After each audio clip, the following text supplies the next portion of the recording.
سامي الفهري. أختي الصغيرة سلمى الفهري تخطو خطواتها الأولى في التقديم التلفزي وأنا فخور بها. قبل ما نبدو كالعادة في الفيديو متاعنا ما تبخلوش علينا بالجيم، الاشتراك بالقناة، تفعيل الجرس باش يوصلكم كل جديد خارج وداخل حدود الوطن.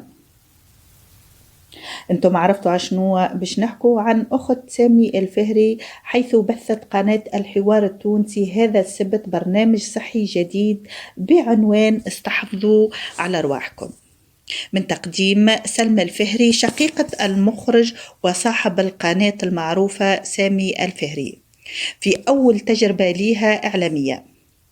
البرنامج يبث على الساعة 8 مساء على الحوار التونسي، وهو برنامج ينشر الوعي التوعية الصحية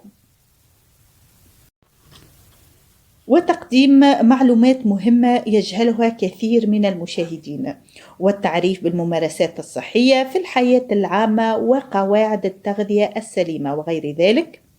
سامي الفهري تعبيرا عن فخره بشقيقته نشر صورتها عبر حسابه الخاص وعلق: أختي الصغيرة سلمى تخطو خطواتها الأولى في تقديم التلفزي وأنا فخور بها. إن شاء الله بالتوفيق لسلمى الفهري. وصلنا لنهاية الفيديو، ما تبخلوش علينا كذلك بالجيم، الاشتراك بالقناة، تفعيل الجرس باش يوصلكم كل جديدنا.